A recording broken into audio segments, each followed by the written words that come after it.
नमस्कार। आज हम सामाजिक विज्ञान में कक्षा 7 में अध्याय 5 को देखेंगे। अध्याय का नाम है औरतों ने बदली दुनिया। तो औरतों ने किस प्रकार अपना दुनिया बदला, उस चीज को हम यहाँ पर देखेंगे। प्राय हम देखते आए हैं कि समाज में स्त्रियों के साथ प्राचीन काल से ही भेदभाव होता आया है और प्राचीन काल में उनके साथ अधिक शोषण किया जाता था, क्योंकि इसका मुख्य कारण था उनमें शिक्षा की कमी थी। शिक्षा की कमी के कारण वे पुरुष वर्ग द्वारा शोषण का शिकार होते चले गए। पुरुष उनका अधिकांशतः शोषण करते थे। पिछले अध्याय में हमने देखा कि किस तरह महिला द्वारा किए जाने वाले घर का काम नहीं माना जाता था। हमने पिछले अध्याय में देखा कि पुरुष वर्ग बाहर काम करते थे, घर के बाहर, और महिलाएं जो थीं वो अपना घर का सारा काम करती थीं। उतना ही समय पुरुष वर्ग भी देते थे। मान लिया कि 8 घंटा, और 8 घंटा स्त्रियां भी घर में काम कर रही हैं, लेकिन उनके घर में काम का कोई महत्व नहीं दिया जाता था, और पुरुष वर्ग जो बाहर काम करते थे उनके काम का अत्यधिक महत्व दिया जाता था। हमने यह भी पढ़ा था पिछले अध्याय में कि घरेलू काम और परिवार के सदस्यों की देखभाल करना प्रायः पूरे समय का काम होता है, और इस कार्य का प्रारंभ और समाप्त करने का कोई निश्चित समय नहीं होता है। आप उदाहरण में घर की महिलाओं को देख लीजिए, जब वो काम करती हैं तो करते ही रह जाती हैं, काम खत्म होने का नाम ही नहीं लेता है, क्योंकि घर की बहुत सारी कामें होती हैं। इस अध्याय में हम घर के बाहर के कामों को देखेंगे और समझेंगे कि कैसे कुछ व्यवसाय महिलाओं की अपेक्षा पुरुषों के लिए अधिक उपयुक्त समझे जाते हैं। प्राय व्यवहार में हम देखते हैं कि पुरुष वर्ग का अलग कार्य माना जाता था और महिलाओं का अलग कार्य माना जाता था। प्राचीन काल में महिलाओं को माना जाता था कि वो नर्स का काम कर सकती हैं और घर की कामें जितनी हैं वो भी कर सकती हैं, और जबकि विज्ञान और तकनीक से जो जुड़ा हुआ काम है वो केवल पुरुष ही कर सकते हैं। जैसे कि एग्जाम्पल में ले लीजिए हवाई जहाज चलाना। तो पहले ये माना जाता था कि हवाई जहाज पुरुष वर्ग ही चला सकते हैं, लेकिन वर्तमान में ऐसा कुछ भी नहीं है। महिला और पुरुष इसमें दोनों योगदान दे सकते हैं। हम यह भी ज्ञात करेंगे कि समानता प्राप्त करने के लिए स्त्रियों ने कैसे संघर्ष किया। प्रायः उनका शोषण होता था, तो अपने अधिकार और समानता के लिए स्त्रियों ने मिलकर संघर्ष किया, जिसमें उन्होंने अपना सफलता भी प्राप्त की। पहले भी और आज भी शिक्षा प्राप्त करना एक ऐसा तरीका है जिससे महिलाओं के लिए नए अवसर निर्मित किए जा सकते हैं। साथ ही इस अध्याय में हम हाल के वर्षों में महिला आंदोलन द्वारा भेदभाव को चुनौती देने के लिए किए जाने वाले विभिन्न प्रयत्नों को संक्षेप में देखेंगे। ये पिक्चर है। अध्याय का नाम है हमारा औरतों ने बदली दुनिया। तो किस प्रकार उन्होंने दुनिया को बदला। शिक्षा प्रमुख मुद्दा रहा बदलने में।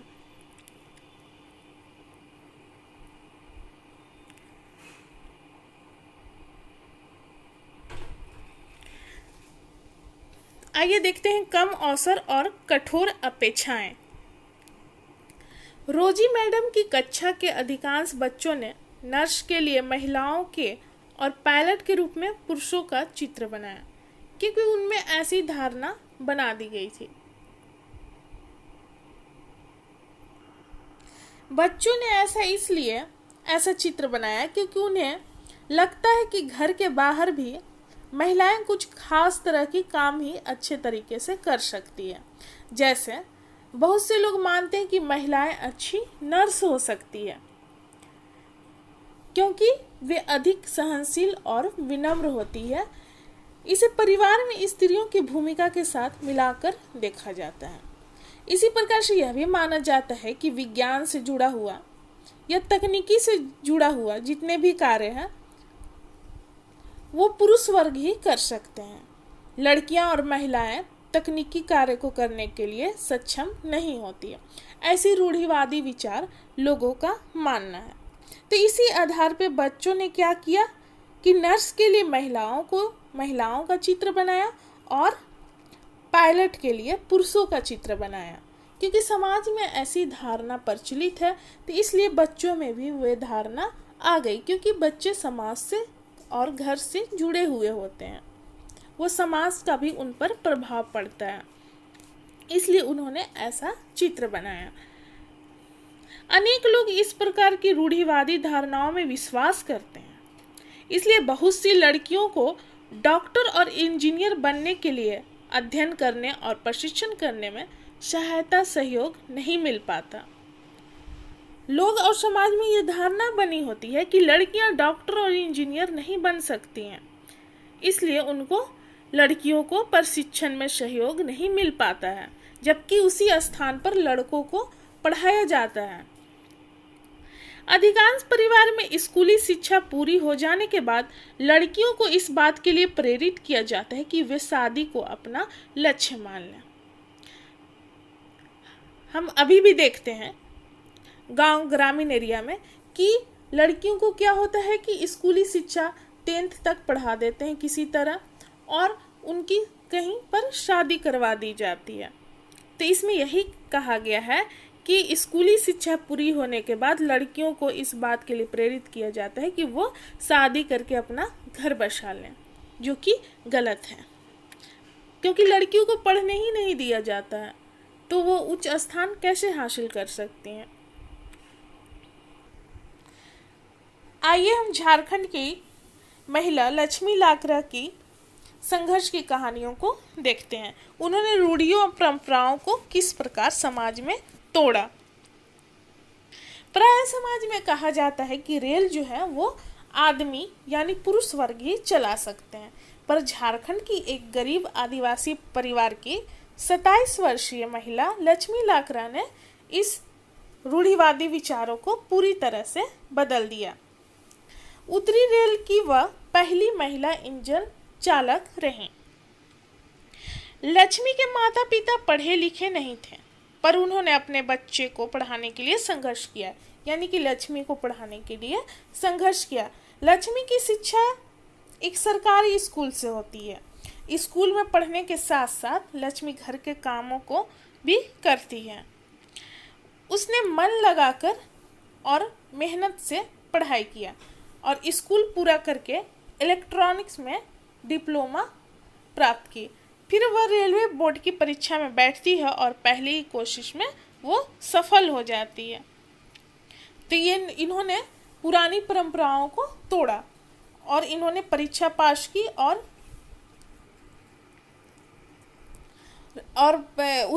उत्तरी रेलवे की पहली महिला इंजन चालक बनती हैं।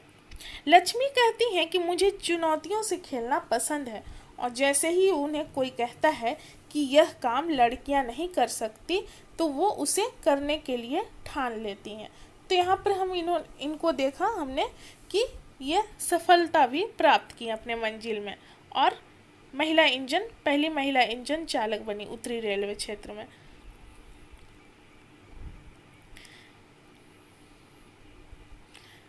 आइए देखते हैं परिवर्तन के लिए सीखना। किसी चीज को चेंज करना है, समाज में जो चली आ रही है परंपरा, रूढ़िवादी विचारधारा, और उसको चेंज करना जरूरी है, तो इसके लिए संघर्ष करना पड़ता है और संघर्ष के लिए कुछ सीखना भी पड़ता है। आइए हम यहाँ पर जेवियर की कहानी देखते हैं। जेवियर एक लड़का है। जेवियर अपना 10वीं बोर्ड का परीक्षा फल को देखकर, रिजल्ट को देखकर खुश था,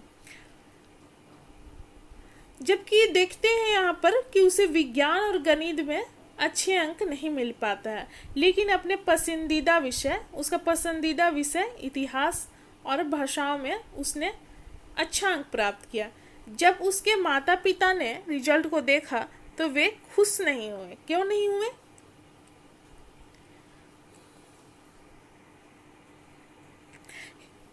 हे भगवान जेवियर, गणित में तुम सिर्फ 65% लाए हो, भौतिक शास्त्र में भी तुम्हारे अंक बहुत कम है। इसके माता पिता चाहते थे कि वो गणित और भौतिक शास्त्र में अच्छे अंक लाए और उस विषय से नौकरी जल्दी मिलती है। इनके माता पिता का ये धारणा था। जेवियर बोलता है, मुझे पता है माँ, पर कोई बात नहीं, क्योंकि मैं गणित और विज्ञान पढ़ना भी नहीं चाहता हूँ, मैं इतिहास पढ़ना चाहता हूँ।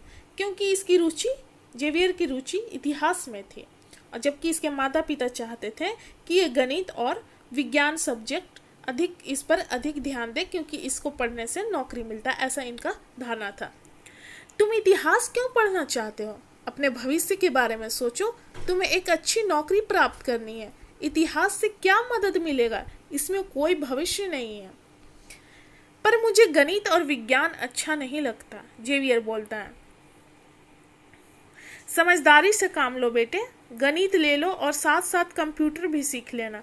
कंप्यूटर सीखने से नौकरी आसानी से मिल जाती है। ऐसे इनके माता पिता का धारणा था। प्रायः देखिए कि कोई भी सब्जेक्ट हो, सब सब्जेक्ट अच्छा रहता है। उसको जिसमें रुचि हो, बच्चे की जिसमें रुचि हो, उसको उसी सब्जेक्ट को पढ़ना चाहिए और वो उसमें अपना महत्ता भी हासिल कर सकता है। और अगर आप अपने बच्चे या किसी बच्चे को ज़बरदस्ती उस सब्जेक्ट को बोलते हैं लेने के लिए, तो उसमें क्या रहेगी कि वो रुचि नहीं ले पाएगा और कम नंबर भी लाएगा, जिससे वह अपना मंजिल प्राप्त करने में असफल भी हो सकता है। इसलिए जिसमें रुचि हो बच्चे को, उसको उसी सब्जेक्ट को लेने दीजिए।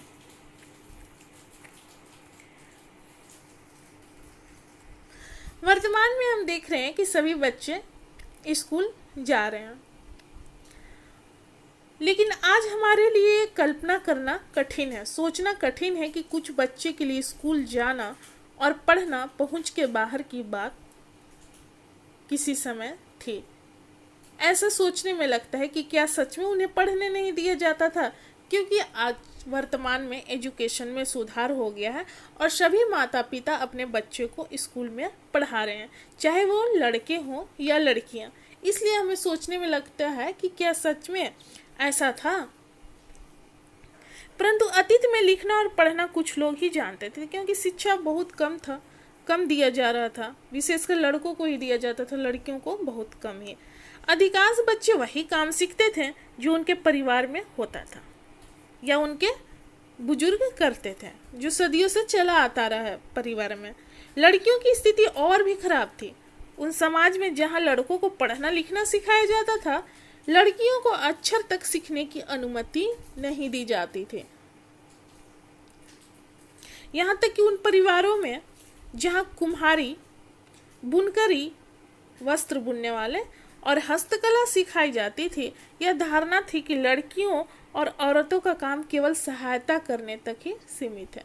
यहाँ भी देख लीजिए कि उनको पूर्ण रूप से यहाँ नहीं सिखाया जाता था। कुम्हार का काम है या बुनकर का काम है या हस्तकला से संबंधित जो भी कार्य है, वो पूर्ण रूप से नहीं सिखाया जाता था। इनको एक सहकर्मी के रूप में माना जाता था, सहायता करने वाले।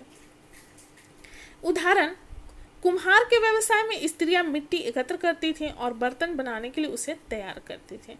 चूंकि वे चाक नहीं चलाती थी, इसलिए उन्हें कुम्हार नहीं माना जाता था, क्योंकि ये सहयोगी थी। पंडिता रमाबाई, इनका जन्म 1858 में होता है, 1922 में इनकी मृत्यु हो जाती है।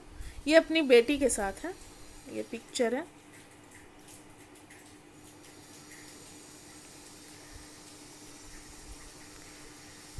रमाबाई स्कूल कभी नहीं गई, पर वे अपने माता पिता से उन्होंने पढ़ना लिखना सीख लिया था। उन्हें पंडिता की उपाधि दी गई क्योंकि वे संस्कृत में पढ़ना लिखना जानती थीं और उन्होंने संस्कृत में ही महत्वता एक विद्वान के रूप में हासिल किया। उस समय यह औरतों के लिए बहुत बड़ी उपलब्धि थी। औरतों को तब यह ज्ञान अर्जित करने की अनुमति नहीं थी उस समय। उन्होंने 1898 में पुणे के पास खेड़गांव में एक मिशन स्थापित किया, जहां विधवा स्त्रियां और गरीब औरतों को पढ़ने लिखने तथा स्वतंत्र होने की शिक्षा दी जाती थी। जैसे कि अनेक चीजें सिखाई जाती थी ताकि महिलाएं आत्मनिर्भर बन सके। जब महिलाएं विधवा हो जाती थी तो उन्हें पूरी तरह से समाज से अलग कर दिया जाता था और वे असहाय हो जाती थी। और दूसरी ओर वो शिक्षित भी नहीं थी ताकि आत्मनिर्भर बन सके। इन सब शोषण की स्थितियों को देखते हुए रमाबाई ने इन चीज़ों में अपना योगदान दिया। उन्हें लकड़ी से चीज़ें बनाने, छापाखाना चलाने जैसी कुशलताएं सिखाई जाती थी, जो वर्तमान में भी लड़कियों को कम ही सिखाई जाती है, ऐसा देखते हैं। इसलिए पंडिता रमाबाई ने अपना महत्वपूर्ण कदम उठाया ताकि समाज में सुधार हो सके। उन्होंने शोषण को प्राचीन समय से ही देखते आया, इसलिए महिलाओं की स्थिति में सुधार के लिए अपना महत्वपूर्ण कदम उठाया।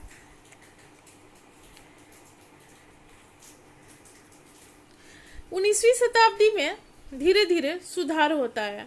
विद्यालय अधिक प्रचलन में आ गया और वे समाज जिन्होंने स्वयं कभी खुद को पढ़ना लिखना नहीं सीखा था, अपने बच्चों को स्कूल भेजने लगे। तब भी लड़कियों को शिक्षा को लेकर बहुत विरोध हुआ। इसके बाद भी प्रयास किए गए। आइए हम राज सुंदरी देवी की जीवनी को भी देखते हैं। उन्होंने भी बहुत कठिनाइयों का सामना करते हुए किसी तरह शिक्षा ग्रहण किया। इनका जन्म 1800 में होता है और 1890 में मृत्यु हो जाती है। ये पश्चिम बंगाल में जन्म लेती हैं। इन्होंने 60 वर्ष की अवस्था में बांग्ला भाषा में अपनी आत्मकथा लिखा। उनकी पुस्तक है आमार जीवन। राम सुंदरी देवी एक धनवान जमींदार परिवार की गृहिणी थी, यानी कि वहाँ रहती थी। उस समय लोगों का विश्वास था कि अगर लड़कियाँ पढ़ लिख लेंगी तो वो पति के लिए दुर्भाग्य लाती हैं और विधवा भी हो जाती हैं। देख लीजिए, ऐसा समाज में धारणा प्रचलित था कि अगर वो पढ़ लिख लेंगी तो वो पति के लिए दुर्भाग्य बन जाती हैं, दुर्भाग्य लाती हैं और विधवा भी हो जाती हैं। इसके बावजूद भी उन्होंने अपने शादी के बाद छुप छुप कर पढ़ना लिखना किसी तरह शुरू किया। राज सुंदरी देवी बताती हैं कि मैं अत्यंत सुबह से ही काम करना शुरू कर देती थी और उधर आधी रात हो जाने के बाद भी काम इतना था कि वो हर समय काम में लगी रहती थी और उनको आराम करने का समय भी नहीं मिल पाता था। उस समय उनकी आयु 14 वर्ष थी। उनकी मन में एक अभिलाषा पनपने लगी कि मैं पढ़ना सीखूंगी और एक धार्मिक पांडुलिपि पढ़ूंगी। वो कहती हैं कि मैं उस समय अभागी थी, जो स्त्रियों को उस समय नहीं पढ़ाया जाता था, इसलिए वो अपने आप को अभागी मानती हैं। बाद में वे इन विचारों का विरोध करने लगी। फिर उनके विचारों में अनेक तरह की धारणाएं उत्पन्न होती थी कि स्त्रियां पढ़ती नहीं हैं, फिर मैं कैसे पढ़ूंगी। फिर बताती हैं कि फिर मुझे एक सौपन आया, मैं चैतन्य भागवत पढ़ रही थी। बाद में दिन के समय जब रसोई में बैठी हुई भोजन बना रही थी, मैंने अपने पति को सबसे बड़े बेटे से कहते हुए सुना, बिपिन, मैंने अपनी चैतन्य भागवत यहाँ छोड़ी है, जब मैं इसे मंगाऊं तो तुम इसे अंदर ले आना। वे पुस्तक वहीं छोड़कर चले जाते हैं। जब पुस्तक अंदर रख दी गई तो वे बताती हैं राजसुंदरी कि मैंने चुपके से उसका एक पन्ना निकाल लिया और सावधानी से उसे छुपा दिया। छुपाना भी एक बड़ा काम था, यानी कि बहुत सारी परेशानियों का सामना करना पड़ता जानकारी के बाद, अगर उनके पति को पता चल जाता तो। मेरा सबसे बड़ा बेटा उस समय ताड़ के पत्तों पर लिखकर अक्षर बनाने का अभ्यास कर रहा था। राजसुंदरी बताती हैं कि मेरा सबसे बड़ा बेटा जो था वो ताड़ के पत्तों पर अक्षर लिखने का प्रैक्टिस कर रहा था। उसमें से भी मैंने एक छिपा दिया, क्योंकि ये पढ़ना लिखना सीखना चाहती थी। इस कारण इन सारी चीज़ों को इनको करना पड़ा। इसके बाद लंबी कोशिशों के बाद ये पढ़ना सीख जाती हैं।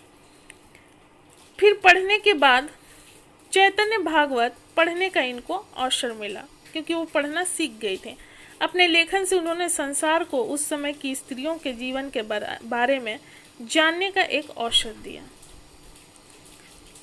राज सुंदरी देवी ने अपने दैनंदिन जीवन के अनुभवों को विस्तार से लिखा है अपनी जीवनी में। उन्होंने बताया कि ऐसा भी दिन होते थे जिसमें उनको विश्राम करने का मौका नहीं मिलता था। उसके बाद भी, कठिन संघर्ष के बाद भी उन्होंने पढ़ना लिखना सीखा। आइए देखते हैं वर्तमान समय में शिक्षा और विद्यालय की क्या स्थिति। वर्तमान में क्या देखते हैं कि लड़के और लड़कियां विशाल संख्या में स्कूल जाते हैं, वो शिक्षा ग्रहण करते हैं, लेकिन उनकी शिक्षा में अंतर देखते हैं। हर 10 वर्ष के बाद जनगणना होता है, जिसमें यह आकलन किया जाता है कि कितने लोग, कितने बालक, कितने बालिका शिक्षा प्राप्त कर रहे हैं, उनकी आयु क्या है और बालक की संख्या कितनी है, बालिकाओं की संख्या कितनी है। तो हम आंकड़ों के अनुसार देखते हैं कि लड़कियां जो हैं, लड़कियां का प्रतिशत दर कम है, जबकि लड़कों का शिक्षा ग्रहण करने में अधिक यहाँ पर देखा जा रहा है। यहाँ पर देखिए तालिका में अनुसूचित जाति के बच्चे हैं, लड़के और लड़कियां अनुसूचित जनजाति के हैं। 3 आधार पर हम यहाँ देखेंगे कि सब लड़कियों के श्रेणी की तुलना में अनुसूचित जाति और अनुसूचित जनजाति की लड़कियां की स्कूल छोड़ने की दर अधिक होती है। इसका अर्थ यह हुआ कि दलित और आदिवासी पृष्ठभूमि की लड़कियों के स्कूल में रहने की संभावना कम रहती है, वो प्रारंभ में ही स्कूल छोड़ देते हैं। वर्ष 2011 की जनगणना से यह पता चलता है कि अनुसूचित जाति और जनजाति लड़कियों की अपेक्षा मुस्लिम लड़कियों की प्राथमिक शिक्षा पूरी करने की संभावना भी कम रहती है। यहाँ पर अनुसूचित और जनजातियों से और दर कम बताया गया है मुस्लिम लड़कियों के बारे में, कि वो स्कूल पहले ही छोड़ देती हैं। मुस्लिम लड़कियां स्कूल में लगभग 3 वर्ष रह पाती हैं, यहाँ पर बताया गया है, जबकि अन्य समुदाय की जो लड़कियां हैं वो 4 वर्ष बताया गया है, यानी कि 3 वर्ष इस 4 वर्ष से कम हुआ। दलित, आदिवासी और मुस्लिम वर्ग के बच्चों के स्कूल छोड़ देने के अनेक कारण हैं, जैसे कि ग्रामीण क्षेत्र में रहना, वहाँ पर उचित स्कूल की व्यवस्था ना होना और ना ही शिक्षक की व्यवस्था होना। यदि विद्यालय घर के पास ना हो तो बच्चे को ले आने और ले जाने में भी कठिनाइयों का सामना करना पड़ता है, क्योंकि इसका बस और गाड़ियाँ की वहाँ पर अभाव होगी, ये भी कारण यहाँ पर माना जा सकता है। कुछ परिवार क्या होते हैं कि अत्यंत गरीब होते हैं, जिसके कारण वे अपने बच्चों को पढ़ाने का खर्चा नहीं उठा पाते। ऐसी स्थिति में क्या होता है कि लड़कों को प्राथमिकता मिल सकती है, क्योंकि अधिकांश परिवार होते हैं वो चाहते हैं कि उनका मानना है ऐसा कि बेटियां पराया धन है, जबकि बेटे को सब दिन अपने पास रखना है और उसको पढ़ाई लिखाएंगे तो नौकरी मिलेगी, तो वो किसी तरह लड़कों को पढ़ा देते हैं और उनको अगर दूर स्कूल भी जाना हो तो किसी तरह की कठिनाइयों का सामना नहीं करना पड़ता है।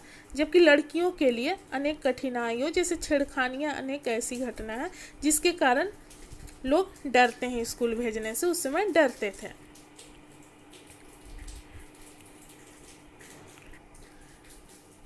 आइए देखते हैं महिला आंदोलन।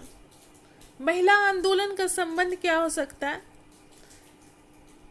प्रायः हमने देखा कि महिलाओं के साथ शोषण होता है, उनको शिक्षा नहीं दिया जाता, घर परिवार के द्वारा शिक्षा से वंचित किया जाता है। तो इस प्रकार महिलाओं ने अपने समानता और अधिकार के लिए संघर्ष किया, आंदोलन किया, जिसे महिला आंदोलन के नाम से जाना जाता है। इसमें कुछ पुरुष वर्ग भी उनका सहयोग देते हैं और वे कामयाबी भी हासिल की इस आंदोलन के द्वारा, और वर्तमान में उन्हें अधिकार और समानता संविधान के द्वारा मिला हुआ है। यहाँ देखते हैं हम, अब महिलाओं और लड़कियों को पढ़ने का और स्कूल जाने का अधिकार है। अन्य क्षेत्र भी हैं, जैसे कि कानूनी सुधार, कानून के द्वारा सुधार किए गए महिलाओं की स्थिति में जो हिंसा होते आया है उसके लिए भी, जैसे कि दहेज प्रथा वर्तमान में भी देख रहे हैं, लेकिन उसके विरोध में कानून बनाया गया है। बाल विवाह को रोका गया है और स्वास्थ्य सुविधाएं भी दी गई है, जहां लड़कियों और महिलाओं की स्थिति बेहतर हुई है। ये परिवर्तन अपने आप नहीं आए, क्योंकि इसके लिए उनको संघर्ष करना पड़ा। सती प्रथा का प्रचलन था, औरतों को जिंदा जला दिया जाता था। तो इस तरह की उनको अनेक शोषण का सामना करना पड़ा। इसके विरोध में उन्होंने अनेक संघर्ष किया और उन्होंने सफलता भी प्राप्त की। औरतों ने व्यक्तिगत स्तर पर और आपस में मिलकर इन परिवर्तन के लिए संघर्ष किया। इस संघर्ष को महिला आंदोलन कहा जाता है। देश के विभिन्न भागों से कई औरत और कई महिलाएं संगठन इस आंदोलन की हिस्से रहीं। कई पुरुष भी उनका समर्थन किया महिला आंदोलन में। इस आंदोलन में जुटे लोगों की मेहनत, निष्ठा और उनकी विशेषताएं इसे एक बहुत ही जीवंत आंदोलन बनाती है।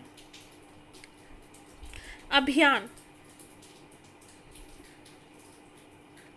भेदभाव और हिंसा। भेदभाव तो आप समझ रहे होंगे, महिला और पुरुष के बीच शुरुआत से ही भेदभाव किया जाता है। घर परिवार में भी किया जाता था, पुरुषों को अधिक महत्व दिया जाता था।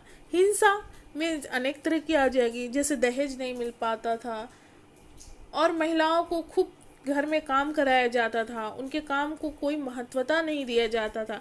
तो इसके विरोध में अभियान चलाना महिला आंदोलन का एक महत्वपूर्ण हिस्सा है। अभियान के परिणाम स्वरूप नए कानून बने। 2006 में एक कानून बना जिससे घर के अंदर शारीरिक और मानसिक हिंसा को भोग रही औरतों को कानूनी सुरक्षा दी जाएगी। 2006 में एक संविधान के द्वारा कानून आया जिससे इनको ये शारीरिक और मानसिक हिंसा से महिलाओं को सुरक्षा मिला। इस तरह महिला आंदोलन के अभियान के कारण 1997 में सर्वोच्च न्यायालय ने कार्य के स्थान पर और शैक्षणिक संस्थानों में महिलाओं के साथ होने वाली यौन प्रताड़ना से उन्हें सुरक्षा प्रदान करने के लिए दिशा निर्देश दिया।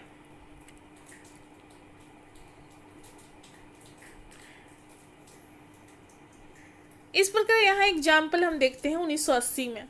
1980 के दशक में देश भर के महिला संगठन ने दहेज हत्या के खिलाफ आवाज उठाई और इस आधार पर उन्हें कानूनी सुविधा भी मिली। दहेज से संबंधित कानून को बदला गया ताकि दहेज मांगने वाले परिवारों को दंडित किया जा सके। जब महिलाओं की हत्या होने लगी दहेज के कारण, तो उससे संबंधित कानून बनाया गया संविधान के द्वारा,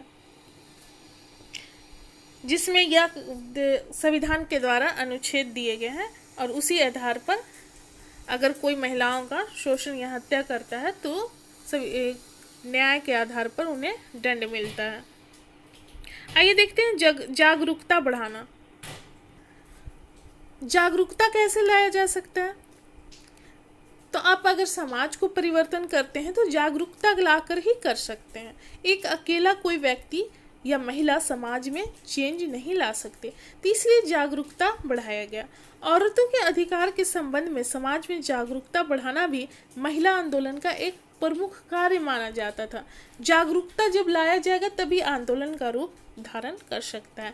जैसे जागरूकता लाने अनेक तरह से लाया जाता है, गीतों के माध्यम से, नुक्कड़ नाटक के माध्यम से, जनसभा के माध्यम से अपने संदेशों को लोगों तक पहुंचाया जाता था, लोगों को जागरूक किया जाता था और इसमें प्रमुख योगदान शिक्षा का रहा। विरोध करना जब महिलाओं के हितों का उल्लंघन होता है, जैसे किसी कानून अथवा नीति द्वारा, तो महिला आंदोलन ऐसे उल्लंघन के खिलाफ आवाज उठाता है।